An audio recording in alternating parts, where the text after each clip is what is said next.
Well, right. Why don't we get started here with this? This is the California GIS Conference webinar number 2. We're leading up to the California GIS Conference next April in Monterey, California. What we're trying to do here is we're trying to do a series of monthly webinars to allow people to have a little bit of a flavor of the conference, to learn a little bit of information, and also to get the word out about the conference. So let me start by opening up my presentation here, and I believe my screen is visible. So here's the agenda for today's meeting. The California GIS webinar number 2, we're going to first have a little update of the conference, and then we'll be speaking with Dr. Goodchild, and then with Jessica Touchard, I believe is how her name is pronounced, from Geosearch. And then we'll be telling you a little bit about the upcoming conferences after we're done. So the CalGIS conference is going to be taking place at Embassy Suites in Monterey, California, or just outside of the legal boundaries of Monterey. It's a nice hotel. I was up there last week visiting, or 2 weeks ago visiting, and we think that this is going to be a great place for the conference. It's a little smaller than, as far as the conference area space, than we might want to have, but I think it's something that we're going to make it work. Just so you know, we put some pictures up there so you can kind of see the conference hotel. So they have an indoor pool, so if weather in April is a little chilly, you have a chance to get out there and enjoy it. Monterey is a beautiful place. There's a lot to do and a lot to see there. We're going to try to take advantage of that as we get into the conference a bit. Let's see if my slides will jump forward. The Monday of the conference, we're going to have the all-day Marine GIS workshop. Oh, we're also going to have an Esri workshop all day, and then we're going to have a new open source and new technologies workshop. All these ideas down there, all the bits and pieces, not all of them are going to be able to be shown at the workshop. What we'll try to do, though, is pick out a selection of those with our committee right now and put them all together in a way that will be a great idea for the workshop. That afternoon of the Monday, we'll also be having the CGIA board meeting, the California ERISA chapters meeting, and the state GIS user group meeting at the conference. Monday night, we're going to be meeting at the Cannery Row Brewing Company for dinner. The conference will be provided. We're getting the whole restaurant for the evening. We're going to have food and time for everybody to relax and talk to each other and visit with each other that evening. And then on the main conference days, this is a little repeat for those of you who were around last conference or last webinar, but we're going to have 2 keynote speakers at least scheduled that day. We're looking at a third right now to add to the mix. We're going to be all together in the same room for the whole day, and it'll be, first speaker is Mike Migursky from Code for America. He used to be with Stamen Designs, and the second speaker is Eric Gunderson from Mapbox. We're also going to do a town hall format meeting, and we will be doing a series of panel discussions. We'll be having exhibitor time, a vendor exhibitor area social event in the evening, and then that Tuesday night probably we're looking at doing something, a geocaching event, or doing maybe a beach party kind of event that we're looking at trying to accomplish. On Wednesday, we're going to have some breakout sessions, and then we'll be having, for the whole day, and then we'll be having about 3 in the afternoon or so, we'll be having our closing keynote, who's Jack Dangerman from ESRI. We're looking at the possibility, for those of you who want to stay over that night, of putting together an event that evening. There's a couple of ideas out there for that, and we're looking at trying to set that up right now. So that is the basic idea of the conference. There's a few other things that are going on. We'll be having, RBF is sponsoring a bike tour on Wednesday morning. We'll have some bikes there, or you can bring your own bike. We'll have a guided tour along some of the trails there in Monterey. We're looking at having a walking tour going on we believe it's Monday, to get a guided walking tour of Monterey, the city itself.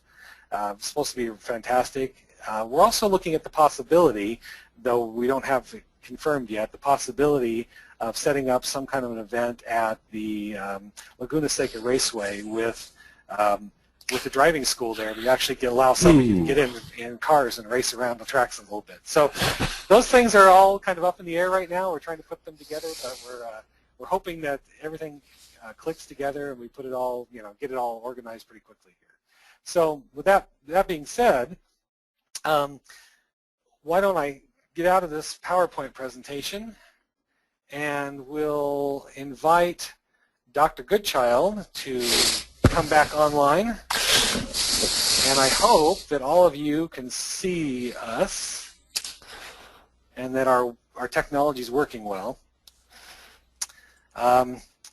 Let me do something really quick right now.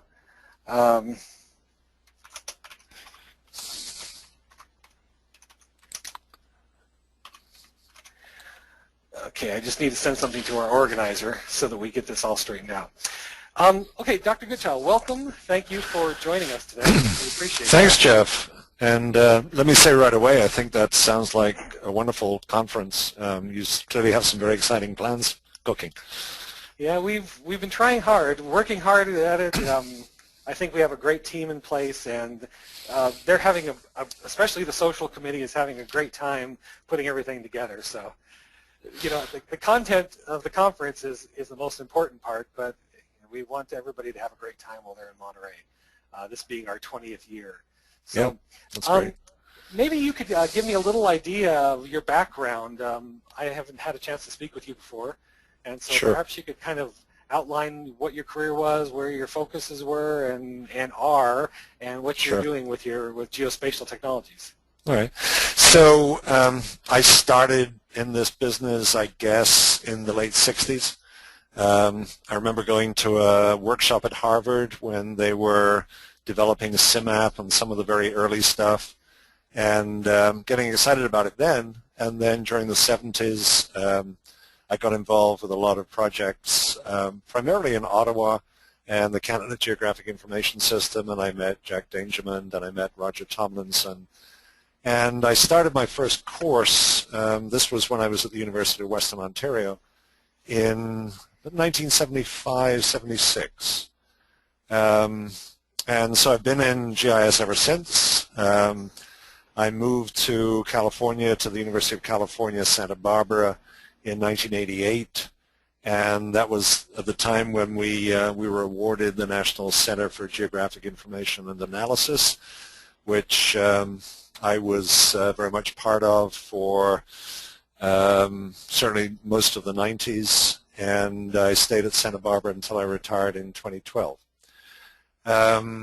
My research has been mostly about, well, certainly a lot of it about the whole question of uncertainty and accuracy in GIS and in cartography.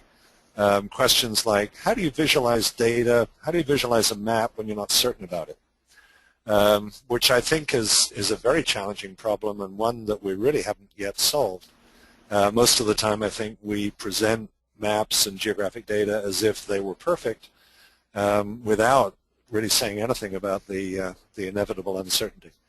Also done a lot of work on methods of representation, so getting beyond rasters and vectors into some of the more exciting and newer methods of representing in 3D, representing time, these kinds of things. And when I retired in 2012, I thought I would have lots of spare time. So I have been doing some consulting work. I moved from Santa Barbara to Seattle, which is a whole story in itself. Why one would want to do that? So for the last year and a half, I've been struggling to try to deal somehow with my continuing workload and how retirement is quite a challenge to, I decided after a year that I was really failing Retirement 101. And so it's something I've been working on very hard and trying to say no a lot. But I'm very happy to be here this morning, and this is a very exciting webinar, and looking forward to the discussion. Well, fantastic. Let me check something real quick here. I want to make sure that we're getting out to everybody. I want to make sure that we are working fine. It appears that we are. So I just have a flashing, my screen is flashing at me, so if you see kind of lights flashing on my face here, I think it's my computer's trying to do too many things at once. So. Okay, so why don't we do this, jump into some questions. I sent you a few questions beforehand, and yeah, you did. Maybe we can use that as a kind of a starting point for our discussion. Sure. Why don't you give us your thoughts on the state of geospatial education programs in California? I know you've been well into education. You know, what are we doing well, and where are we kind of dropping the ball or missing the boat, I would say?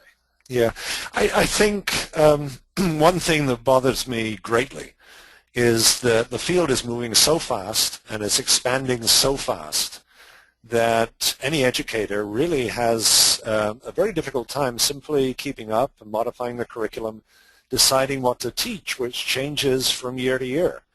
Back in the late 80s, we put in a lot of effort into trying to figure out what, at that time, we thought it was important to teach. And I think that's still reflected to some extent in the textbooks and in the body of knowledge that UCGIS put together a few years ago. But there really is a problem here in a very rapidly moving field. The field has got so big, and geospatial now is part of just about everything, that an educator really faces a difficult task in deciding what to teach. And I've always felt the answer to that was to teach what was still going to be true in 20 years. I'm trying to educate students for a career in the geospatial world, and that career is going to last 20, 30, 40 years. And what they learn now really needs to be something that's still going to be true sometime from now. So it was very much a matter of, well, here's the current state of the technology, but how's it going to change? And what are you going to have to face in 20 years, 10 years, 20 years from now? So that led me to focusing on what I thought to be the principles of geospatial technology rather than the state of the technology today. That I always thought was a very important issue for certainly students taking courses at university level. Now obviously it's very different for someone who's trying to learn job skills that are going to be immediately useful, and that's much more related to the state of the technology today. So that's struck me, that's something I've given a lot of thought to over the last few years. Geospatial technology has got a lot easier to use. And as a result, a lot of the stuff we used to teach, which was focused on how to use it, now is not so longer as necessary as it was. Students are coming into university now with pretty advanced skills in the geospatial technology, and they need something different from what we were teaching 20 years ago. So keeping up has been, I think, my major concern over the last little while. I think one thing that is problematic in California is how we've decided to divide the educational world into the world of community colleges, the world of the state university, and the world of the University of California. And those are three really quite different domains, with each with its own set of issues as to how to introduce geospatial technology. I know that in the University of California, there's very much an emphasis on research, fundamentals, and much more than there is on, say, job skills. But that's a very different situation in some of the private universities. Stanford, for example, is a very interesting case where there is no geography department. There's no department that is a natural host for education in geospatial technology. So where do you put it? And that's an issue that occurs repeatedly in many different institutions. Okay. Well, you know, maybe something you mentioned there in that within that answer that you gave. I started back in the geography days, so I got to my master's degree before I even hardly touched a computer. And so, you know, as I was working through the bachelor's, master's, and doctorate, I found that I was learning geography. I was learning the concepts, but I wasn't learning the technology. With so many people today, we had this conversation with James Fee on our last webinar last month. Oh, yeah. And one of the discussions that came up was, you know, what do people need to learn today as they're going into their careers? And so, you know, this kind of dichotomy between the geography people and the computer science people, maybe that kind of relates back to what you were just talking about. Yeah, and it is something that we struggle with. I firmly believe that you cannot go into this field with pure computer science because you will not have the context. You won't understand why this is happening. And I see many, many places, many parts of the world, China notably, where very good courses, programs exist in the technology and in the computer science of the geospatial world. And the students come out of it really not knowing why they did that. What's the context? What are the problems we're trying to solve? And they miss them. And you get that, of course, with geography. You can also get it with other disciplines, some parts of engineering, for example, where you understand why you're learning the technology. But pure computer science won't do it. Pure geography, similarly, I don't think will do it because you don't have the level of technical skill that you really need to succeed. So I think the successful programs are the ones that combine the two, whether it's done by teaching programming skills within a geography program, or whether it's done by the kinds of joint programs that exist in many places where there are joint degrees in geography and computer science. But to my mind, there has to be that combination. I think that at Santa Barbara we have one possible solution, which is that in computer science you can get a degree with a specialism in geography.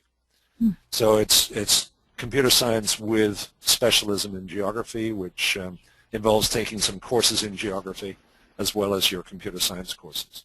That kind of hybrid degree I think works very well.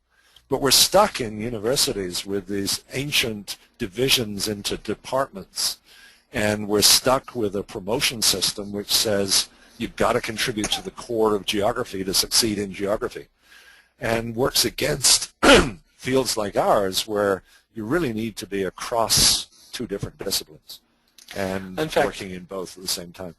Perhaps that would be an interesting kind of gauge to this next question.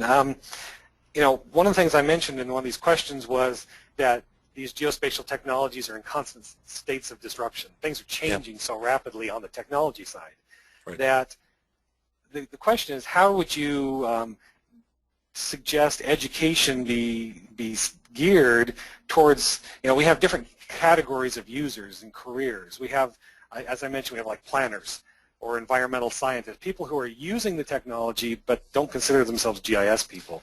And then we have people who are GIS analyst types, like I've been for many years, where you're sitting there in front of some desktop software crunching data all day.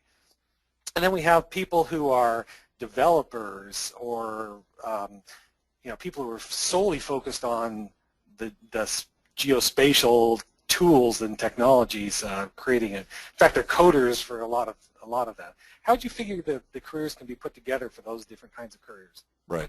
And so I think the answer begins with the question, given that this stuff is everywhere and given that it's easy to use, what does everyone need to know? What do you need to know to make use of this technology in an effective way?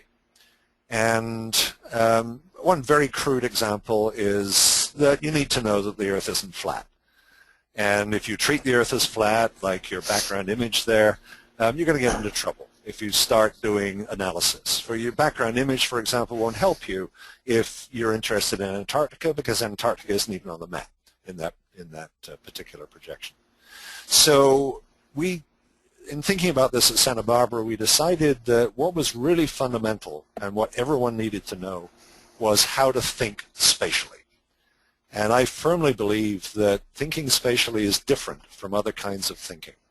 And I can give you many, many examples of where someone who thinks spatially, somebody who's been around the geospatial world for a long time, thinks differently about problems, about the world. And so what we did was argue that there was something, let's call it spatial thinking, which needed to be part of everybody's education. In fact, it needed to be in the general education program.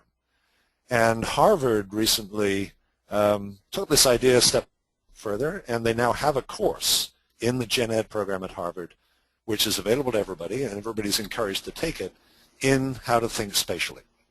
And they, of course, they use GIS for examples of how to think spatially, but they also think outside that the box of GIS into broader questions of what spatial thinking might mean. And one of the issues here is essentially that spatial thinking is something that's not taught anywhere.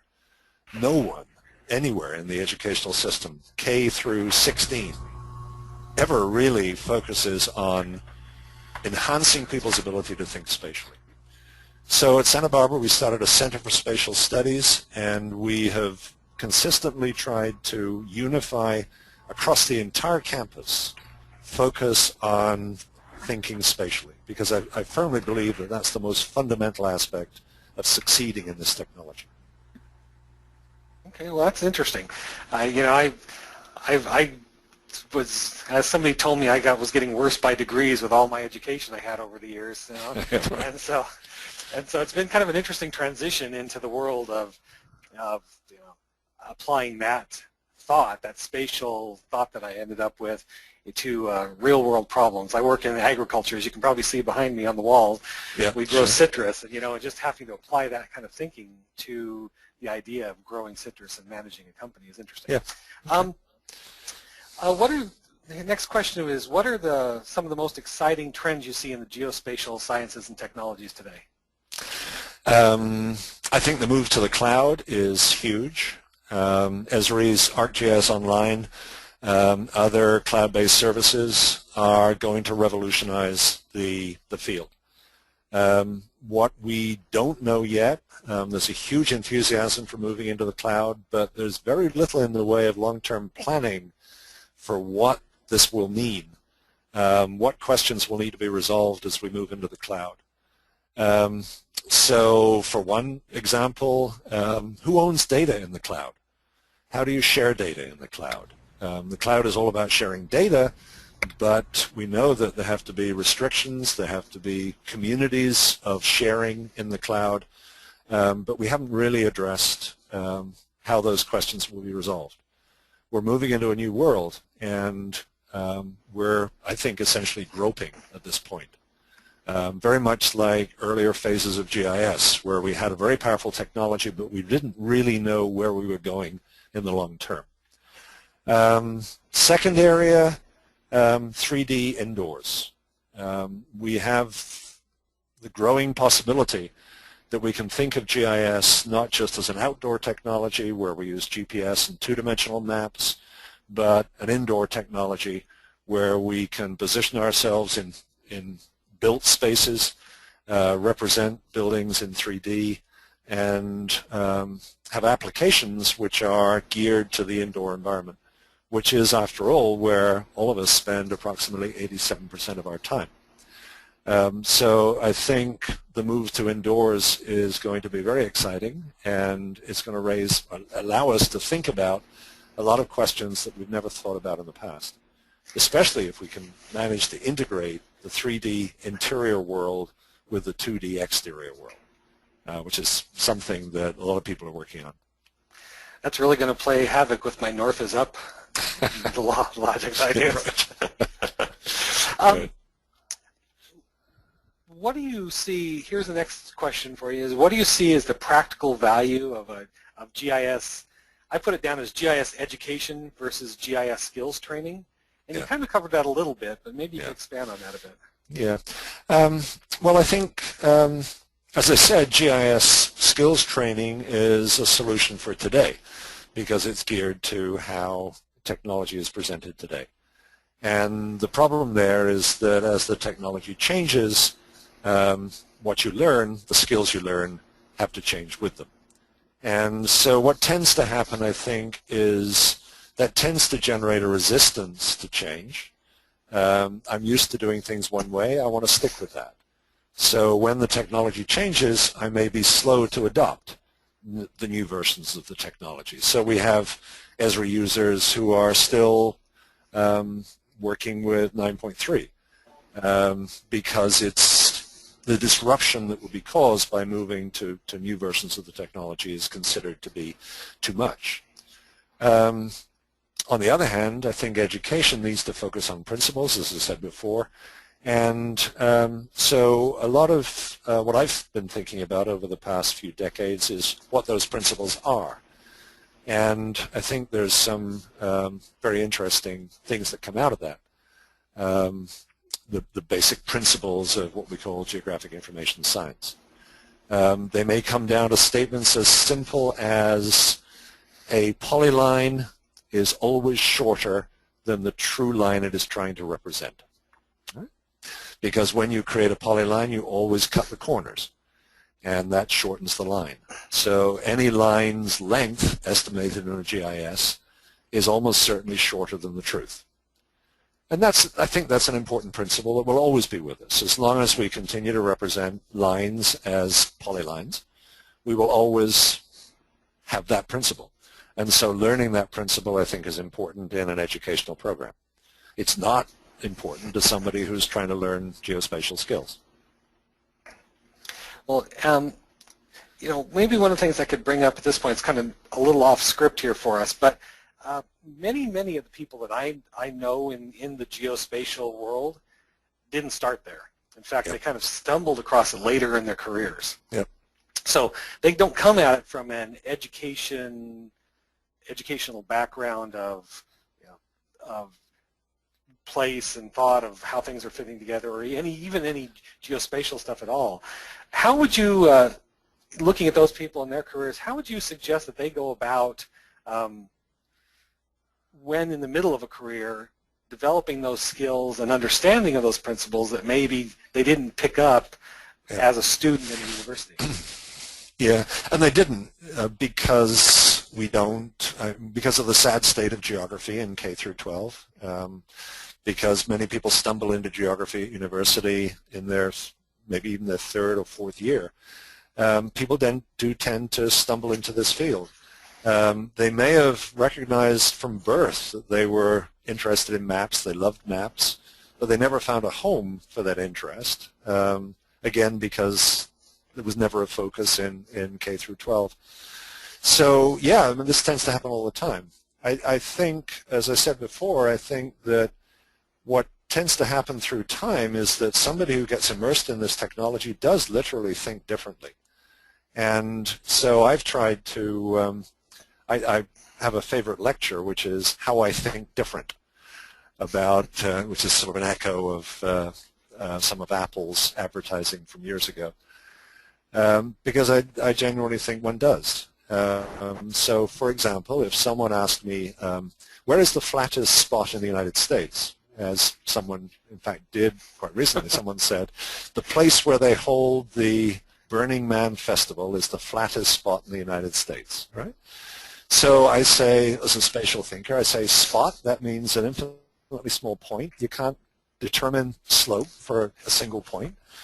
And so we get into this whole thing about this is a function of scale. What is the scale of your spot? Because the scale of your spot will give different answers to the flattest spot in the United States. We get into this sort of thing. And these are, you know, tedious discussions if you're not a geographer, but they're things that geographers tend to resonate with. So when somebody tells me that Isla Vista has the highest population density in the United States, I immediately go into this discourse about, okay, what exactly are the boundaries of Isla Vista, and how have you measured population density, and so on. It's a different way of thinking. Statements which, for the general public, are perfectly acceptable. To somebody who thinks spatially, really trigger a whole series of ramifications. Maybe we've got about 5 minutes here to go. Let me ask this. I put a little question here about what are your thoughts on GIS certification programs?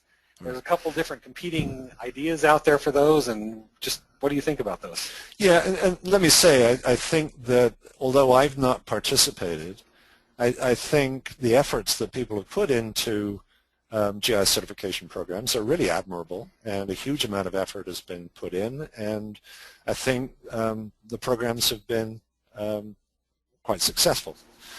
I do think, though, that, and this is my perspective as a researcher who tries to keep up with the cutting edge of the field, I do think that there is an element in certification programs of fixing knowledge, fixing skills, that to some extent works against evolution of skills. And I'd say the same about things like the body of knowledge, which many people probably are not familiar with, but it's a very substantial piece of work, came out 6-7 years ago now, which does lay out what one would need to know in the area of geospatial technology and science. And unfortunately, it's not been revised since it came out, and yet that's something that really has to happen. The body of knowledge is not fixed, and similarly, the skills you need to be certified should not be fixed.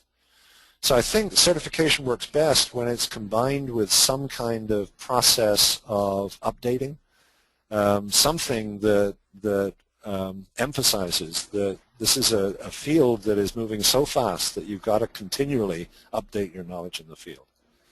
So with that caveat, let me go back to saying I think the certification programs are great, and I really admire the work that's gone into them, and I think they have been quite successful at achieving their original goals. Okay. Yes, I know I was in doing my field for quite a while here, work before the certification programs came along, and I haven't really spent much time to go out and become certified. Yeah. But at the same time, I know that one of the things I've found over the years that you mentioned is that I could spend all my time just trying to keep up with the movement of technology. Absolutely.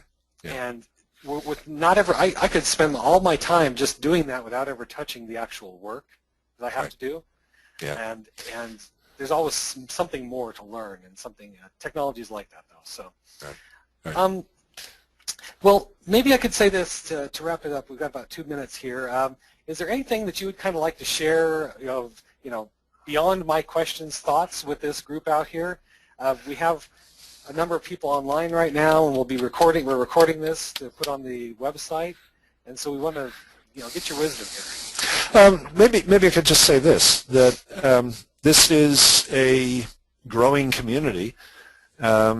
It's been growing by leaps and bounds. There are many people whose job basically is about geospatial technology who probably wouldn't even recognize the acronym GIS or be able to decode it correctly.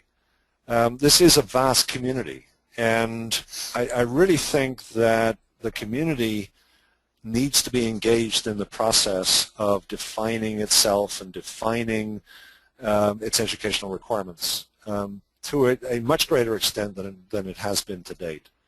I'm a firm believer in crowdsourcing. The term volunteer geographic information is one of my favorites.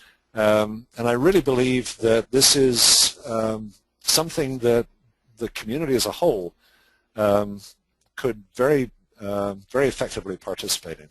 We are working, and this is an effort being led by John Wilson at USC, we are working on a revision, and in fact a continuous revision process for the body of knowledge.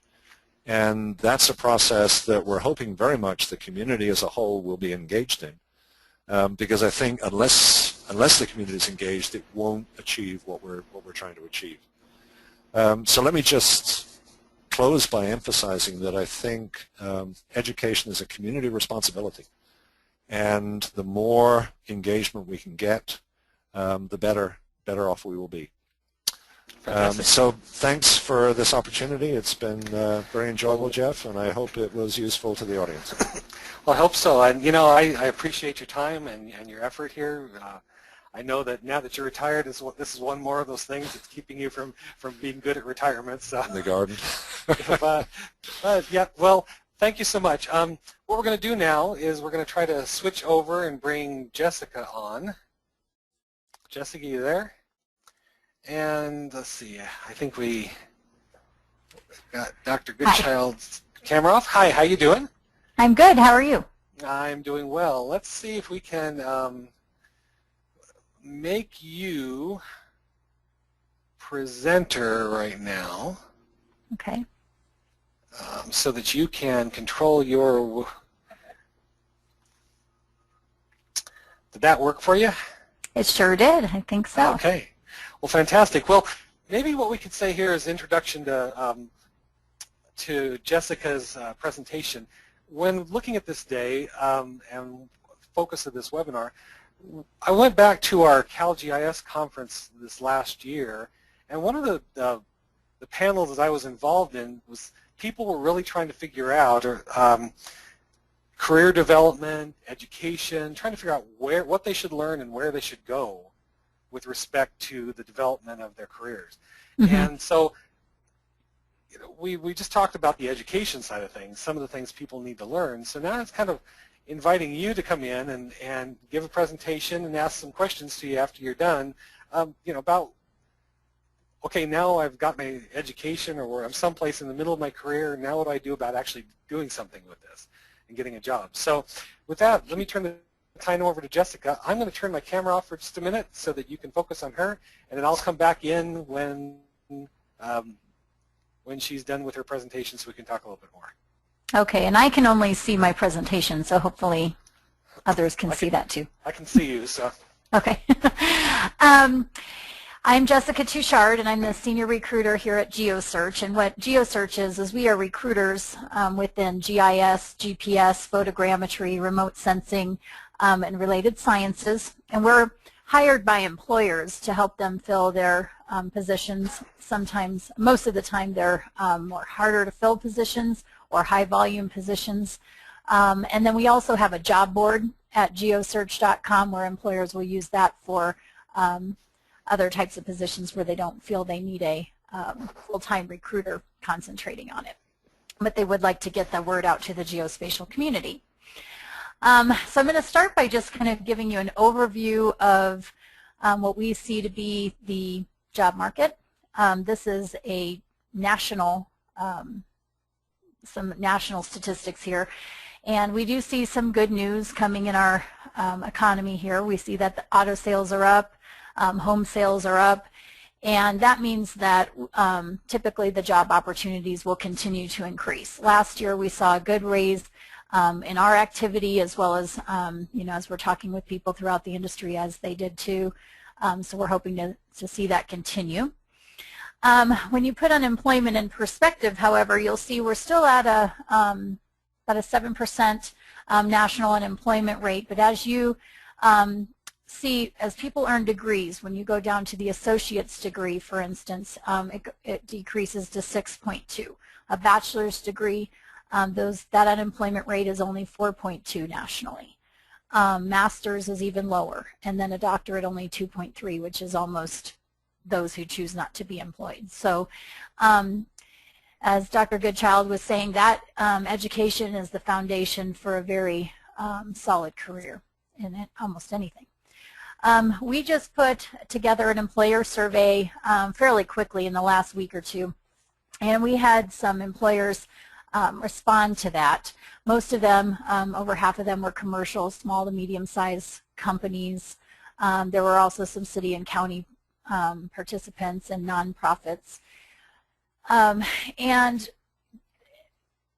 how they broke down in terms of geospatial employees, most of them were fewer than 50 geospatial employees. But they were saying almost 50% of them do plan to hire in 2013 and 14. So that's excellent news for our niche, and things are growing. Another 26% or so, they're not sure, but it was on the positive side that there just may be some opportunity, and only about 26% said they absolutely don't see any hiring. So that's quite different from 2 or 3 years ago, actually. So that's going in the right direction, and we're excited to see that activity resume. And here are some, these employers gave us answers to their predictions for geospatial employment, and 74% of them predict that it'll be just about the same as last year, which, as I said, was a good increase from the couple of years before. So if that continues to raise, we should see some very exciting opportunities. I've listed here some typical job categories that employers have shared with us that they will be hiring for. The top 3, GIS technicians, which we define as an entry-level GIS user, really. They're not doing too much to, they understand data, they understand the concepts that Dr. Goodchild was talking about, but they don't have a whole lot of experience in analysis yet. And then 42% the GIS specialists who maybe are more in-depth analysis, maybe do a little bit of scripting, can utilize data in different ways and move it about. And then this one is interesting. The 50% will hire GIS software and web developers, which we just kind of heard from Dr. Goodchild about the kind of dichotomy there. And we would love, as recruiters, to see computer science and geography departments sharing classes and data and knowledge, because he is absolutely correct that a geospatial developer is very different than an IT programmer, because they do think spatially, but that is such a growing part of our industry that we would just love to see more people coming out of school with that good basis of geography, that understanding, and as well as some technical skills to help these companies develop exciting new technologies and ways to utilize all of that data. And then 35% sales, marketing, account executive type positions, and then LiDAR technicians, photogrammetrists, remote sensing technicians, surveyors or survey techs, project and program managers, and senior level managers are still on the very bottom here, and we would really like to see that increase. And once we start to see those numbers come up, I think we can say we're back fully on track. In terms of coming out of school and searching for that that first position, I really stress the importance of internships. This is certainly your bridge to employment. Not only are you gaining skills and experience, but you're starting your professional network, and you're beginning to meet people who are interested in this and who work within the industry and who can introduce you to others that know the same. And that is a very integral part of your job search as you're coming out of school, or if this is any kind of second career and you're trying to get into it. Dr. Goodchild also touched a little bit on certification programs. I don't know, I'm not going to speak to how they're put together because that's not really my expertise, but in terms of the job market, they certainly can help you. They're not something that we hear from employers, we need a GISP necessarily, but it is something where if you are in a situation where they have 2 or 3 candidates that they're selecting from, you have that, others don't, it may set you apart and give you a little edge in landing the position. So I agree that our industry is very skill-based. That is a quick reference for an employer to say, okay, they have mastered X, Y, and Z skills, and I agree with the panel that I hope to see those kind of follow the skills as much as possible and evolve as the industry does. So that is always a valid certification. I've listed a few places where we see the most activity within our jobs. Definitely the DC area, that's always a hotbed for geospatial jobs.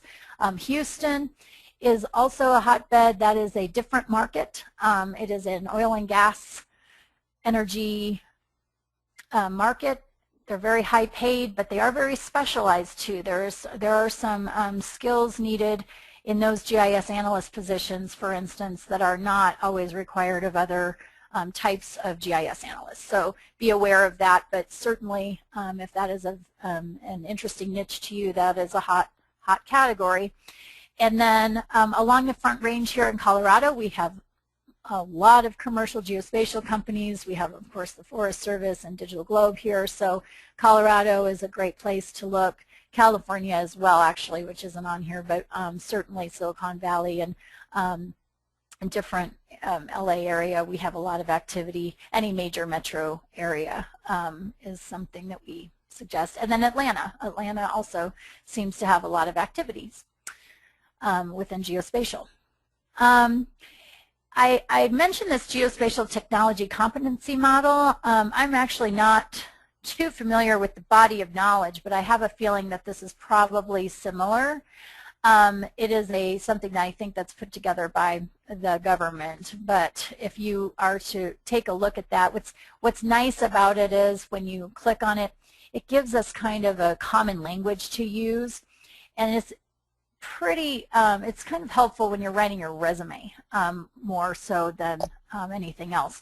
It can give you some good terminology to use and give you a basis to go on, and then we try to encourage employers to also utilize that because it gives them common language so that when I'm searching for a resume or you're searching for a job, we are finding each other. So that's really the main reason I point that out as you're writing a resume. Speaking of resumes, your resume is not necessarily your friend. However, they are a necessary evil. Resumes are used pretty much to screen people out as they're looking through and they're looking for the correct candidates. But if your resume is clear and concise and you put in exactly what your experience is and how it, you know, we always recommend a skills section for this type of technology field. But instead, certainly a laundry list of skills is necessary and good because of how people search for your resume these days. They're always in databases. But you really want to make sure that you're taking those skills from the top in that laundry list, and when you're explaining your employment or your school projects or your internships, you're stating how you've used those technologies. And so that they do see that you have a deep understanding of the things that you're listing. Also, these days, most of your resumes will be read online.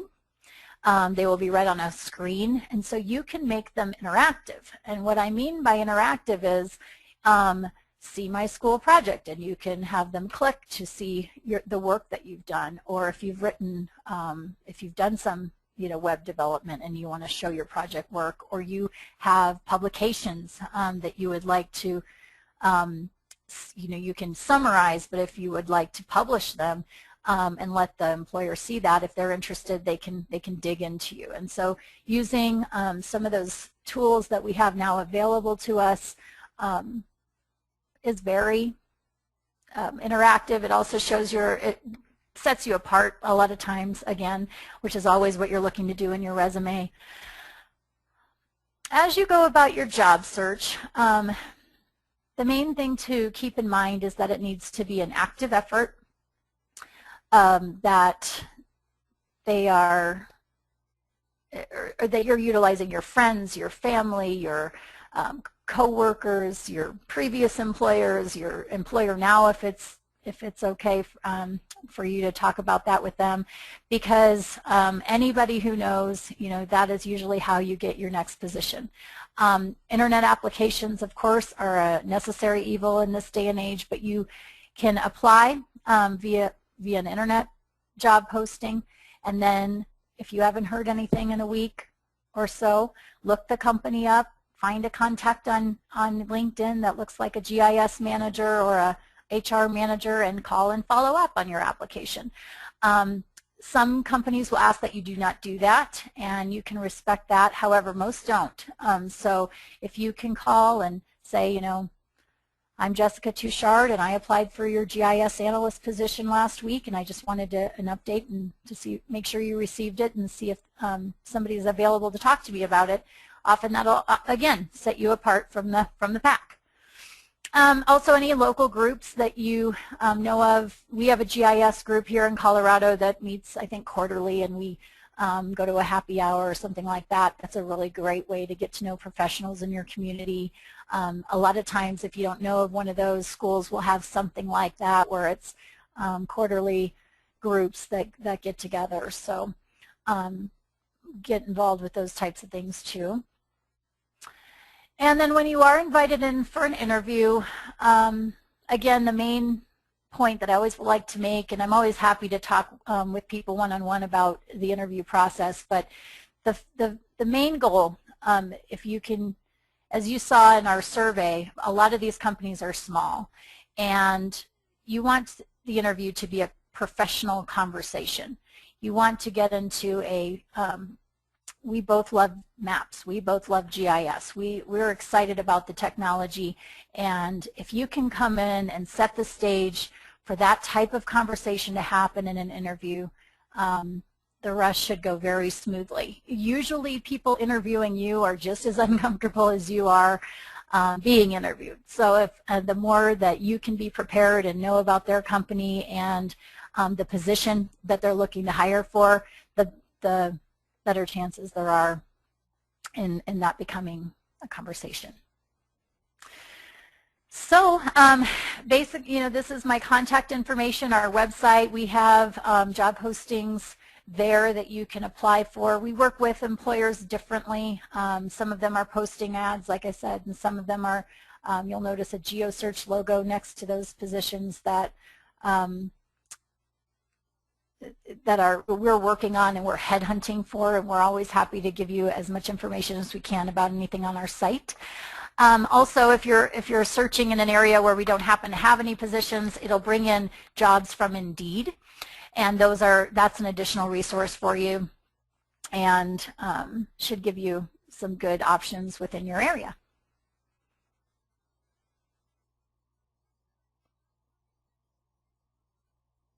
Is anybody there? All right. Well, thank you so much. Sure. I'm here. Yeah, can you hear me? Okay. Yes, I can now. Let's see if I'm coming back on. Okay. Well, thank you so much. It's very interesting. Just if anybody out there is having any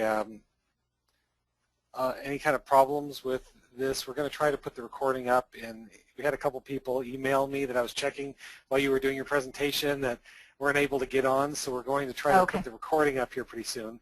But before we wrap up here, let me ask you a couple questions. You talked about the job market and kind of the general ideas, and people are kind of hungry for that information. In fact, one of the things we've been talking about, the possibility of doing at CalGIS this year, is having a day where we can schedule one-on-one time with professionals and the people who do interviewing, and so that some of our attendees can sit down and talk to these people one-on-one. In kind of a low-pressure kind of environment. So, but let me ask you this: what are people? You talked about the technology and the skills and programming and developers and such. What kind of skills are the employers looking for right now? What, if you were to categorize, the person saying, I want somebody who can do this. What would the kind of top things people are asking? Well, it really depends on the type of client. We work throughout, some of our clients are defense, some of them are energy, some of them are working with the USDA or whatever, so obviously there's differences. But a common thread that we are seeing an increase for, and that people shake their heads every time I say is programming. We are seeing more and more, even if it's just an analyst position, they would like somebody, I shouldn't just say just an analyst, but it's categorized as an analyst position. They want somebody that knows some scripting. If it's a sales engineer position who demos software to companies, they would like that person to be able to tweak the software if needed on site with a client. They need a little bit of scripting. I don't know, in terms of the technology exactly why everyone is doing that, because of my perspective is just, here are the skills we need. But certainly they're adapting each, it's a lot of times within Esri products that they're just adapting Esri products to a particular client need. And so they're tweaking it, and it's all individualized. Okay. Probably to make it easier to use for all of their. Last time we had this, our last webinar, one of our guests was commenting he's a big proponent of everybody learning Python. And obviously in the Esri world, Python's become a big thing. Do you see that for people who are kind of coming from the non-Esri side of things? Not as much. Python is certainly that's what when I'm talking about a minimum, Python is a minimum anymore. Okay. That is just as important as understanding databases or something. But when to get into the more web development, you really need C#, .NET, Silverlight. We're hearing a lot of JavaScript. Those are the types of languages that employers are after, along with the spatial knowledge. And there is a difference, and I wanted to be sure I'm clear, because a lot of people, they just want programmers. Well, they do want programmers, but they really want geospatial programmers. They want somebody who really understands that geography component. And that's why if we could somehow convince the universities to merge those degrees, or at least have an option to do that, it's excellent. Okay, fantastic. Maybe you just mentioned in your presentation about some of those skills and getting started in the job. If somebody's just getting started, and we have, in fact, I know someplace today we have a class at school who's watching this webinar as a class, taking a GIS type of class. So for those of you, in just a couple points, what's the most important things for that new person just coming out, first things that they can do if you had to list the top 2 or 3 things for them to get started in their field? The first thing to do is network. And that means attending conferences such as yours, internships, as I mentioned, meeting people and presenting yourself that way is so important. And in fact, we have a service we call Geosearch, and we basically turn the job hunting 180 degrees. We offer this free to college, new college graduates, and basically it's here's a list of employers, call them, email them, send them your resume via mail, introduce yourself, to the people in your area, because that is the very best way to find a new position. Your resume likely looks a lot like your classmate's resume at this point, which is excellent. You want to make sure that that's, a good resume. However, it's not really your friend. The best thing you can do is represent yourself and your education and your knowledge through your network. Fantastic. I think that's so important. In fact, one of the reasons that we discussed always doing CalGIS conference as a conference as opposed to like a completely web-based, right, is we feel that those relationships you build, the connections you make are a critical part of any kind of work you do in this field. And in fact, my thought is that the geospatial world is so built on connections and relations and integration between different levels of whether it's government or business or whatever, that I just think that that's indispensable to make those kinds of connections and learn how to do that. And and that's the nice thing about our profession is that it's, IT is, all over, but geospatial, even though it's growing and it's a lot bigger than it ever was before, it's still it's still pretty close-knit group. You'll see a lot of the same faces at conferences, and you'll see, a lot of the same, very much so, the same companies and that kind of thing, which is, it works to your advantage in a job search situation. Because a lot of people know a lot of people within the industry. Yeah. So, maybe just for the last question here, since we're almost out of time, maybe I could ask you to suggest, let's say somebody's coming at this in the middle of their career. They've been working in one field, or they've been working in, let's say, in geospatial. Let's say they've been working at a county, sitting in a planning department, making maps for the last 10 years. What would be a good approach to making a mid-career adjustment or jump to be able to prepare yourself for some of these jobs that are out there? Well, if they're already a geospatial professional and they would like to remain technical, I think the programming classes would do a lot of good. If it is somebody coming in from another industry and have good project management skills, for instance. Then just the basics of, that's where some of these certification programs can really come in handy, because if they are already, say they've been in an engineering firm and they've done, they've done a lot of project or program management within engineering, but they'd really like to work within a GIS company and manage those types of projects, that's when the skill-based certification can be a fast track to that, because they already have an understanding of the business. They just need to know more of the technology. And that can help and be at least a quick fix as they're learning that. And then, of course, if you're changing careers, leveraging anything that you've done, even if you're not changing careers and you're an entry-level person, if you've done sales or if you've done other things within your life, those are skills that you still have and you can bring to the table, even though it's in a geospatial environment. We all communicate with customers, we sell, it's technical. So outside of just learning the technologies, it's leveraging your whole person and your whole career. Well, I'd have to say that it's kind of interesting because my career started off, I got my bachelor's and my master's, I worked for the Census Bureau for a while, and then I, excuse me, then I jumped into working for a photogrammetrist, an engineering company and photogrammetrist. Then I did local government GIS for a little while. Then I did transit agency. I was the administrator for a transit agency for GIS. Then local government again for 10 years. Now I'm in agriculture. So those skills, from my perspective, those geospatial skills have been able to be transferable between disciplines. They typically are, yeah. Yeah. But I'm no longer, they say you can't teach an old dog new tricks.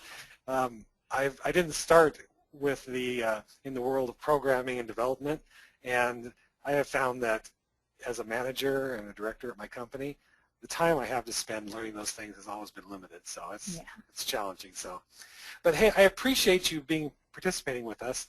Can you switch me back to being the presenter? Oh, sure. I think you can handle that. Hand that back. Okay. So thank you so much. I just wanted to pop my slide up here again, the first one. For those of you who are still online, we have a good number still around. The next CalGIS webinar will be taking place on November 15th. That's Friday. Our current speakers that we have lined up, in fact, darn, I can't remember the one guy's name right now. I'm terrible with names. But the other guy's name is Scott Gregory. He's the state GIO for California. He's going to be one of our guests. And I feel so bad that I can't remember the other gentleman's name right at the moment. But it will be posted up on the calgis.org website. If you need to get in touch with us for any reason, if you're interested in participating in the conference, if you had problems with this webinar, anything you'd like to see, please feel free to email us at calgisconference@gmail.com, and we'll be looking at those presentations, those emails, and trying to wrap this up and get it a little bit tighter for next time. I appreciate all the speakers and the presenters today, Dr. Goodchild and Jessica Touchard, and we appreciate the time that they've spent, and we look forward to talking to you next month. Thank you very much.